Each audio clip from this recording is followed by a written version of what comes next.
Good evening and welcome to the ABC's Commonwealth Games studios in Edinburgh for the 5th day of the 13th Commonwealth Games from the Scottish capital. Good evening, I'm Peter G, and you've got 11.5 hours of top sporting action coming up for you, just the way to relax if it's been a harrowing first working day of the week. We hope it's going to be a good first working day for the Australians today. After 18 gold medals on offer, let's see how many of those the Australians can pick up. It's an 18-day here in Edinburgh all round, because that's the top temperature that we're going for. Again, whether we get to it is a bit of a question. We woke up this morning with pretty heavy rain. That's disappeared, but is expected to come back later on in the afternoon. But thankfully the wind not quite as strong as it was yesterday, and is a little more humid too. Wonder how that will affect Daley Thompson. Can he brew up a world record for us in the decathlon? And that's a pretty moot point at the moment too. Daley seems to have sorted out all his problems with the sponsors Guinness, and he'll be back out in action at Meadowbank a little later on. We'll be seeing what's coming up for you shortly, but thanks very much to everybody who's sent telegrams, letters and phone calls congratulating us on the coverage. We're only halfway there, a lot more to bring to you, and also the athletes are grateful for the support you're giving them. 3,000 herograms so far have been delivered to the Games Village, 750 overnight. So you're going to see meritorious performances from the Australians today. Get into your Coles, Kmart stores and send them a herogram over here. They certainly appreciate them. All right, let's have a look at what we're going to be bringing you in the first 4 hours of our live coverage. Decathlon, the second half of the competition with Daley Thompson. The 800 heats for both men and women. The 400 semi-finals. Debbie Flintoff goes over the hurdles today to try and complete her golden double. And in the women's shot put, Gail Martin, after taking discus gold yesterday, she goes for the coup de grace as far as her competitive life is concerned in the shot put. In the swimming, heats this morning in freestyle, butterfly and breaststroke. In diving, the finals in the women's high board and the men's springboard. Let's see if the Australians can get up into medals calculation. In the lawn bowls, men's 4 in action. The Australians come up against the Scots, and singles action, England versus New Zealand, and that match could have a big bearing on Ian Schubeck's gold medal chances in the men's singles. He's looking good at the moment. And in the rowing, just heats today for the men's coxless pairs and fours, double sculls, and also in the coxed fours. The medal tally after 4 days here in Edinburgh, 3 days of competition, and England have a 2 gold medal lead over Australia, but Australia lead 1 as far as the overall total of medals won is concerned.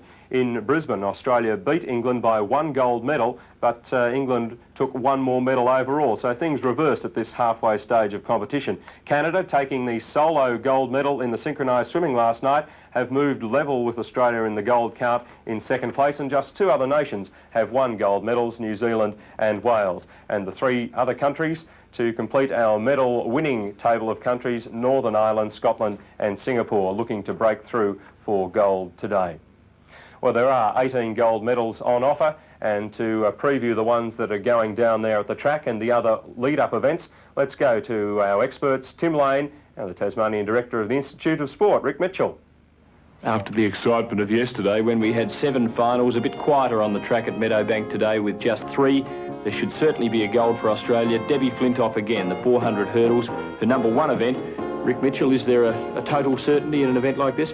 I'd like to think that there is, but there's always the possibility of something untoward happening. But if we look at the way people have been running, Debbie's about 3 or 4 seconds better than the rest of the field, and I think she could win pretty easily. Jenny Laurenday must have a chance of getting a medal too after her good run yesterday. The men's, on the other hand, is a really open-looking race. Absolutely nothing covering the field, and I thought Ken Gordon ran a very good and sensible semi-final yesterday, and I think he's got a great chance of a medal.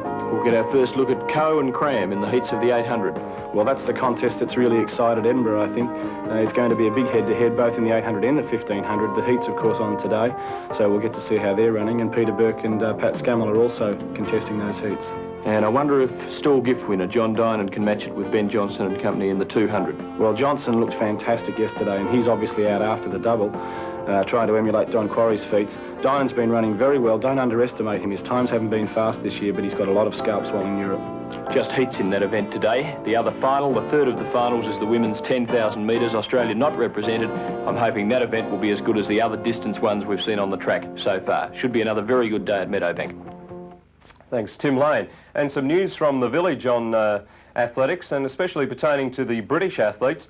News that Linford Christie, who you may have seen stagger across the line to get second yesterday in the men's 100, won't run for England in the 200. That leg injury putting him out of the chance to get up in the medals in both sprint events. And Mark Holtham, who yesterday was the 5th in the race in the 400 metres, and it was thought that he may not compete over the hurdles in the final. He was the slowest qualifier. Well, the news is that the blood test has come up okay, and Holtham, if he feels all right, will run in the final of the 400 metres hurdles. Mixed feelings in the Australian camp as far as competition was concerned yesterday in the athletics. Naturally, disappointment at Darren Clark's showing, not able to get up for the gold there, but elation at Jane Fleming, going so well in the heptathlon, but again tinged with disappointment, not able to bridge that 4-point gap to Judy Simpson, who I saw on television this morning, the English girl, and she certainly was very happy about her gold medal. I don't think too many could begrudge her of that. Well, I spoke earlier about Daley Thompson.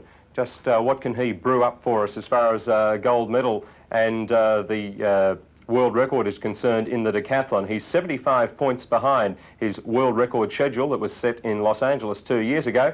He'll be competing in the second heat of the first of the 5 events for the decathletes this morning. That's the 110 metres hurdles. We're going to look at the action from the first heat. Daley coming up shortly, but here's heat 1, 110 metres hurdles, men's decathlon.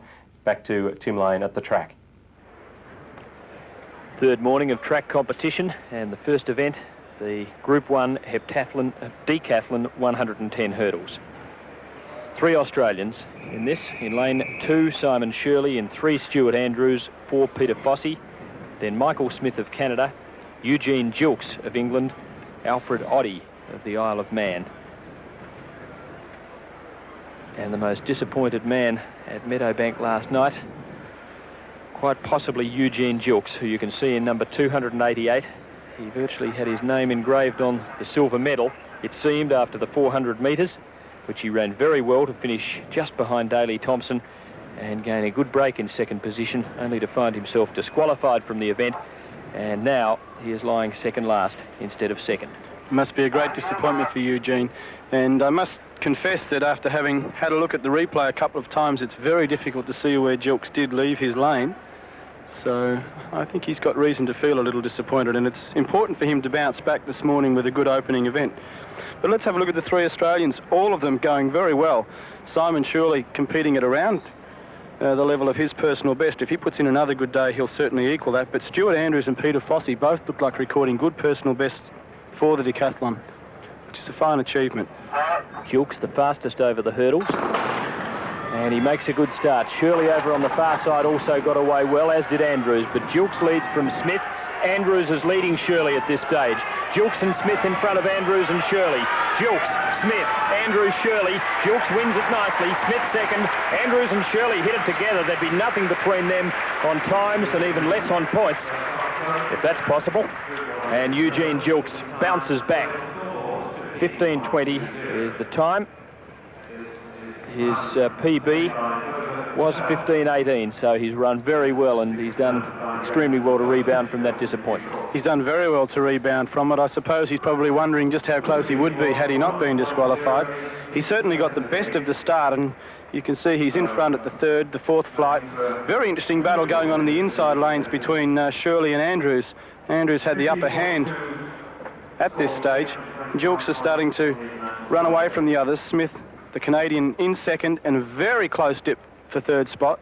I wouldn't like to pick it, but certainly that's going to keep both of the Australians well in contention. And we should note that there are 3 athletes in particular in this heat, Shirley, Andrews and Smith, who aren't that far behind Simon Pollman, the New Zealander, who is currently lying 3rd. Only about 150 points or so. So with a good second day, who knows, one of those 3 athletes might pinch a bronze medal. And their times will be around the 15:30 to 15:40 mark here, so we'll have to see what Pollman does in the second group, which is coming up. But it's Eugene Gilkes comfortably winning the hurdles in very good time for him of 15:20. Michael Smith of Canada second, and just about a dead heat between Simon Shirley and Stuart Andrews, 2 of the 3 Australians for 3rd placing, but not the placing so much as the times important in these decathlon events. That's the first event on the track for the morning. Daley Thompson is warming up for the hurdles in the second group after the controversy of last night regarding advertising on numbers. Apparently he's going to do the right thing by the sponsors today. We'll have that in a few minutes' time, but now we go to Mike McCann for a preview of today's field action. Well, Australia's Gail Martin must be feeling on top of the world at the moment. Yesterday, she became the first Australian woman to take a Commonwealth Games gold medal in the discus. And today, she has the chance of adding another to her list when she takes on Judy Oakes of England in what should be a great head-to-head confrontation in the women's shot put final. Ken Lorraway, a man who knows Gail Martin so well, how do you think yesterday's win will affect her going into today's final? Well, I think it's going to calm her down quite a bit, Mike. She's been waiting 4 years for this shot put, and to come back and try and take that gold medal off Judy Oakes that surprisingly beat her in Brisbane. And she's been getting a bit toey about it. There's no risk about that, but she's gone out there yesterday.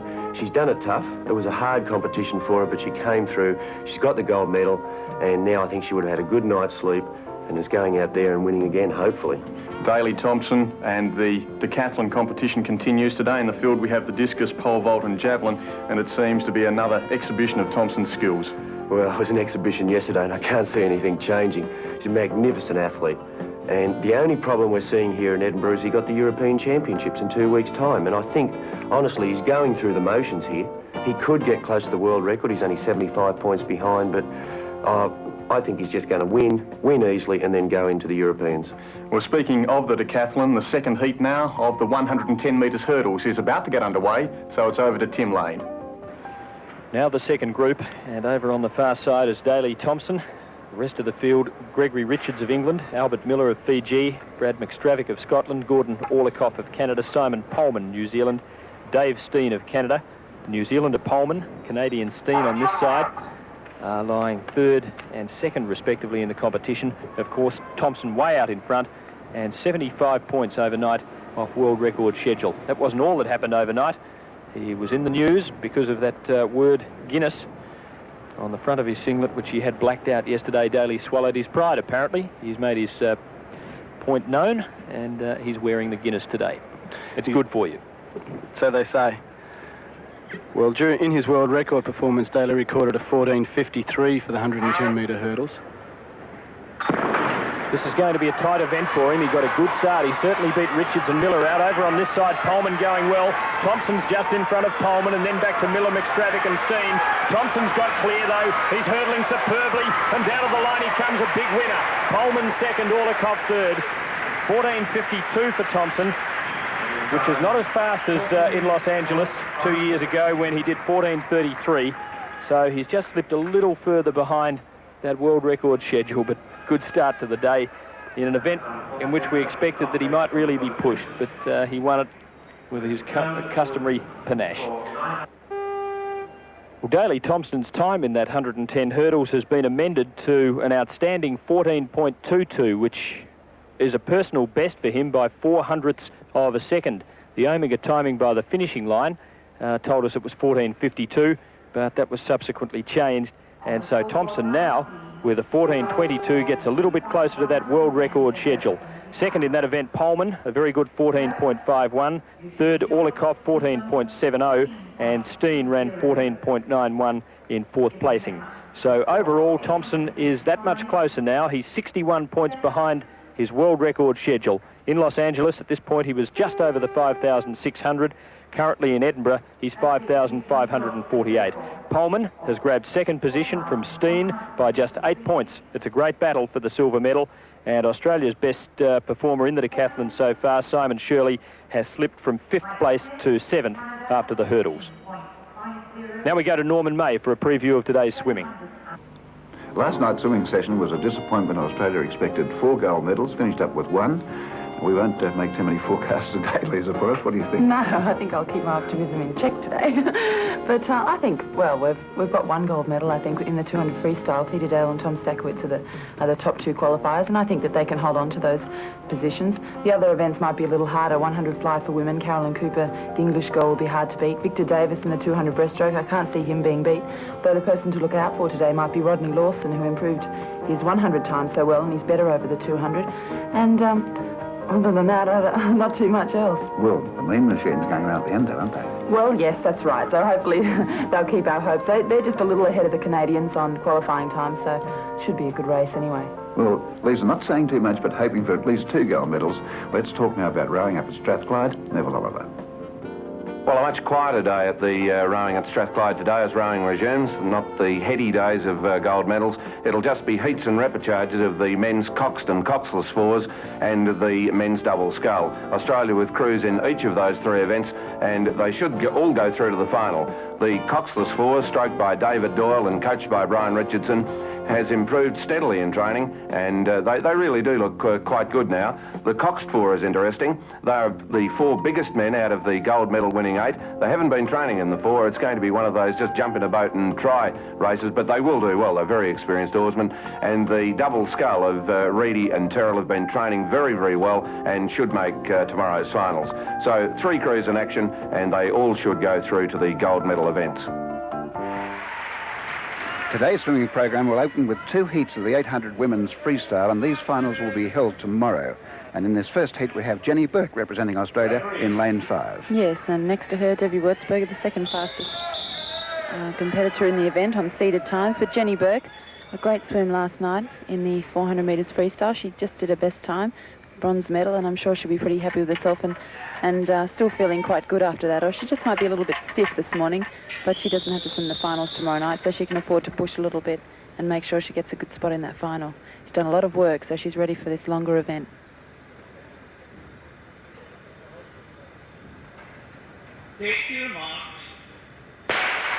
And off they go on the marathon journey of 16 laps. Karen Miller of England in lane 2. Lane 3 is vacant. Debbie Würzberg, Canada, lane 4. Jenny Burke, Australia, in 5.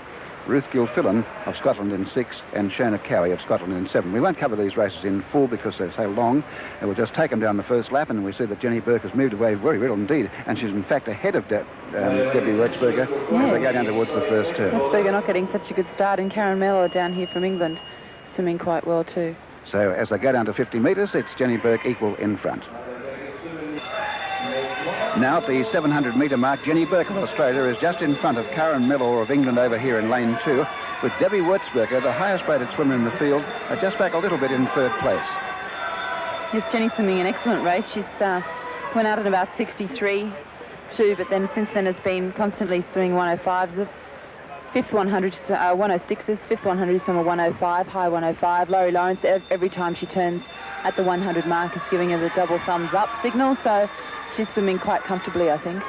That's on the left there is Karen Miller, who's swum quite well from England. She's just in front. Jenny Burke going along in lane 5, and Karen Würzberger, or Debbie Würzberger, the Canadian, in lane 4 beside her. Well, it's just been between the 2 of them, hasn't it? And Würzberger just sort of sitting on Jenny's hips. So it's Würzberger picking it up a little bit now, but I'd say all 3 girls are fairly comfortable and not giving too much away.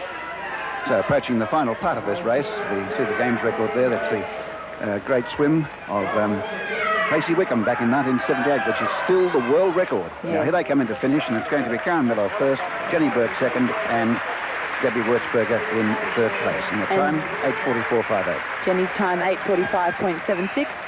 And I'm sure she'll be pretty happy with that. Just a couple of seconds off her best time, but it looked fairly comfortable. And no doubt, Jenny Burke will qualify for the final. And in the next heat, we'll see 2 Australian representatives, Anna McVan and Julie McDonald, but they'll be up against Sarah Hardcastle, who's hoping to do what Karen Morass did in that pool here at the Royal Commonwealth pool in Edinburgh in 1970 when she won the 400, then the 800, setting a world record. Sarah Hardcastle gave that 400 metres world record a bit of a fright last night. Wonder if she can do it again in the 800 final. She'll be up in the next heat of the women's 800 metres freestyle. Time to go to Strathclyde now, and the men's coxless fours, and Neville Oliver is the commentator down there. The event's underway. It's one that Australia has never won. Neville at Strathclyde. So as you join us here at Strathclyde this morning for the 3rd day on the rowing program, the first event is now well underway, and in fact these crews have only got about 300 metres to go. It's the first heat of the men's coxless four, and it's going to be a very, very easy win to the crew that you just saw a moment ago, the Canadians. Pat Turner, Kevin Newfield, Paul Steele and Grant Main have completely dominated this race. You're seeing a shot of the English boat there. They were 6th in Lucerne, but they certainly haven't had any answers to the Canadians, and that's them. What a beautiful four they are. It's 4 out of their gold medal winning 8 from a couple of years ago in Los Angeles. This was their priority boat. This is their best crew, in the opinion of the Canadians, and just look at them. They certainly are a majestic crew, and they've eased it right off now. They've taken their workload down. They know that they're going to qualify for the final directly. They win the heat, they'll go straight through to the final. And meanwhile, the crews behind them have also taken the pressure off because they realise that they can't match the Canadians. The Canadians out by the best part of 4 to 4.5 lengths, maybe even more than that, as they come down with just about a dozen strokes to go. And you won't see it much easier than that. They're a beautifully turned out crew, magnificent bodywork, very even in tempo. And as they come down to the line now with only just 2 or 3 strokes to go, it's going to be Canada in the first heat of the men's coxless 4 by 4 lengths from England, or off. Over the line they go now. And the Canadians rowing light. They'll go straight back into the pontoons.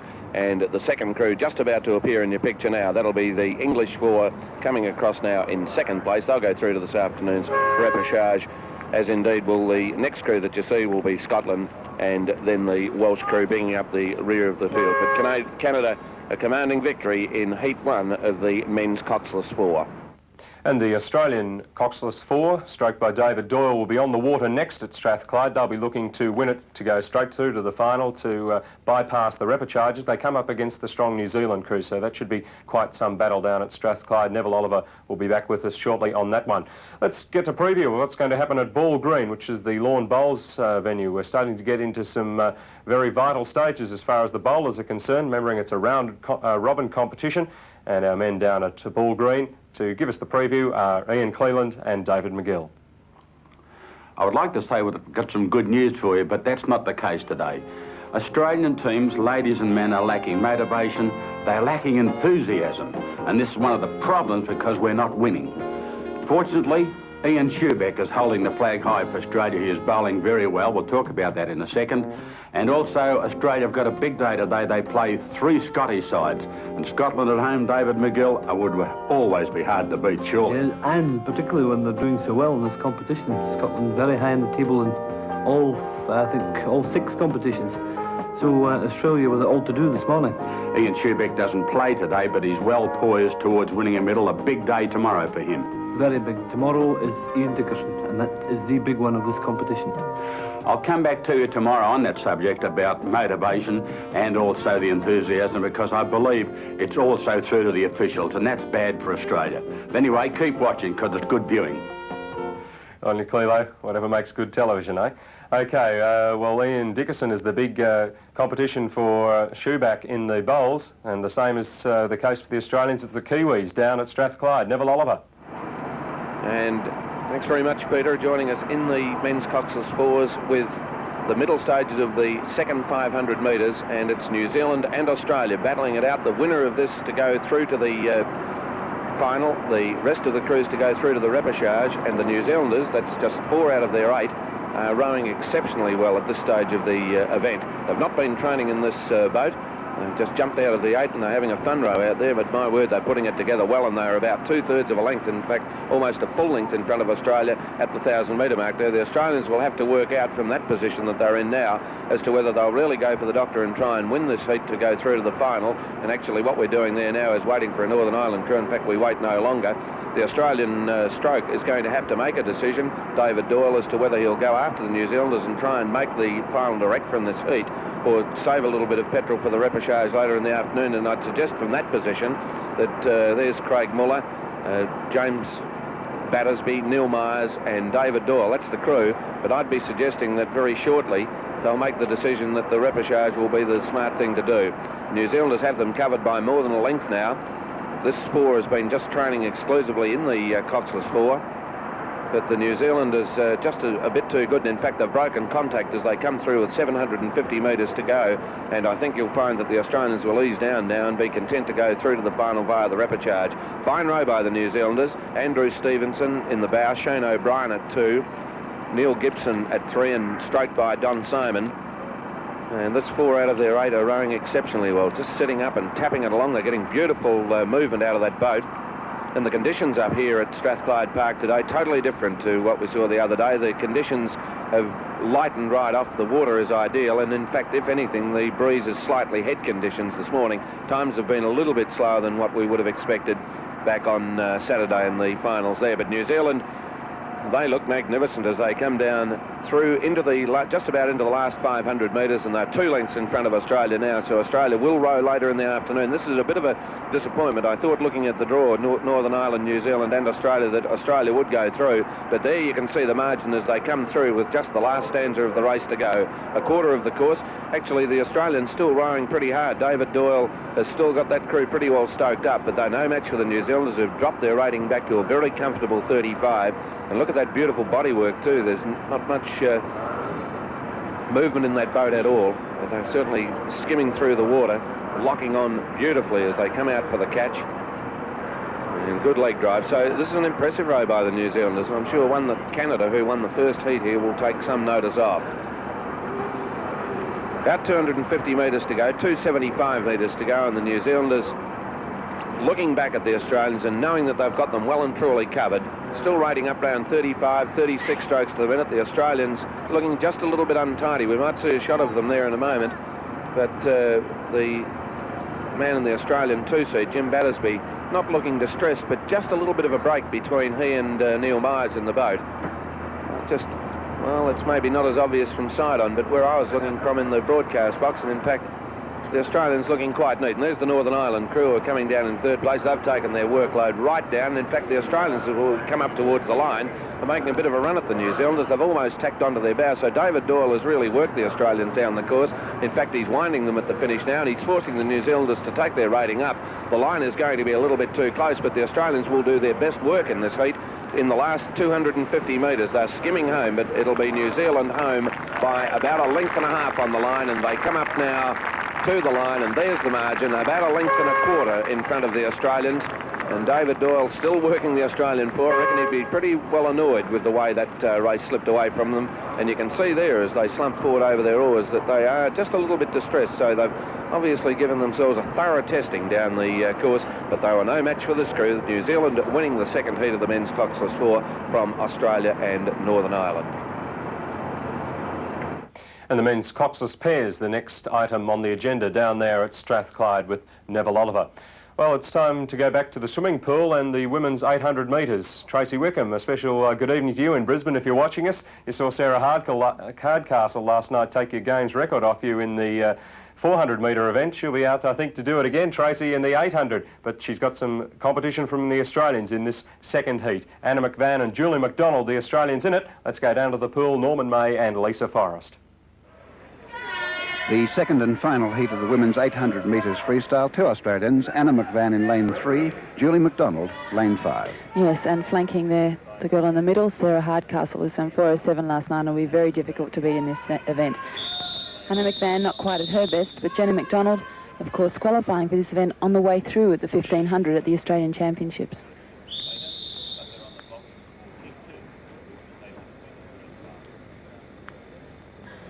Heat 2, 800 metres women's freestyle. And off to a perfect start, Nikki Cumbers of Wales in lane 1 this side, Kim Milne of Canada in 2, Anna McVan, Australia 3, Sarah Hardcastle, England in 4, Julie McDonald, Australia in 5, and Gaynor Stanley from England over there on the far side in lane 6. And just looks like cruising down there very, very nicely in that fine British costume is Sarah Hardcastle, who proved last night she's a great swimmer. Oh, yes, and the interest will be in how close she can get to Tracy's time of 4:24, a second off the 400 last night, or a second and a half. She feels that the 400 is really just a sprint for her, and the 800 is her lat race. So it'll be interesting to see how she goes. On now to the 700 metre mark, and that's Sarah Hardcastle of England in front of Julie McDonald of Australia, and Anna McVan just battling there a little bit to hold on to third place. But that's how it's been through the race, with Sarah in front and Julie just about a length behind her.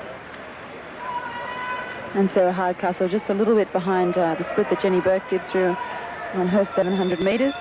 But I'm sure she's swimming very well within herself. Her best time is 8:32.57. And Julie McDonald going very well next to her. She's kept just within that sort of body length all the way. And she's swimming a very good heat swim.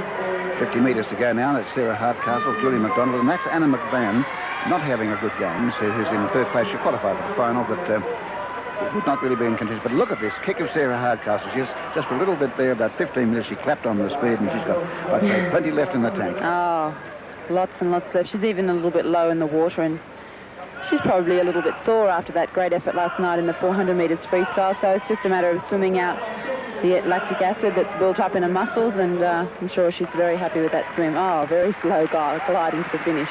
So Sarah Hardcastle first, Julie McDonald second, looking back at her time, which was 8:47.04, Anna McVan third in 8:53.05. All three will go into the final.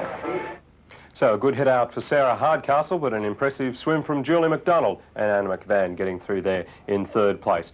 To Ball Green now, and Ian Cleveland. Yes, thanks you, and good morning to you, Peter. And out here at Ball Green, it's quite good conditions for bowls, very little wind, rain overnight, but the greens are in very, very good, really good condition. I heard Ian Dickerson, the crack New Zealand bowler, say that there's nothing to complain about the greens, and that's good news. But Australia are playing Scotland in the fours, and there's been a change in proceedings, and Australia are doing very well. They lead at the moment 17-6 after 12 ends, and the change is this, that instead of the third, Ray Laycock, staying at the head all the time with Peter Sedelic, the skip, he now stays up the other end with his lead. That's not what we do in Australia. So they've gone back to what they do at home. They're doing well. They're playing better to get on this a completely different Australian side. A new attitude today, and it's showing on the scoreboard. They lead 17-6. The other good news is that in our Australian ladies fours, they are doing very well against Swaziland. 14 ends played, and they lead 19-7. So maybe there's a change in the Australian camp, because yesterday they were lethargic and there was no compassion among them at all. But today it's a totally different Australian side. So that's good news, and in the fours, they are playing very good bowls, David McGill. It's like night and day. In fact, the transformation from their last game yesterday, where they were not lethargic, but they were allowing the opposition to dictate tactics, and here, quite the reverse.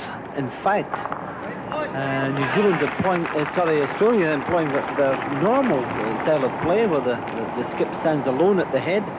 They, in fact, induced Scotland to play the same way, and it's only in the last few ends that Scotland's third, Willie Harkness, has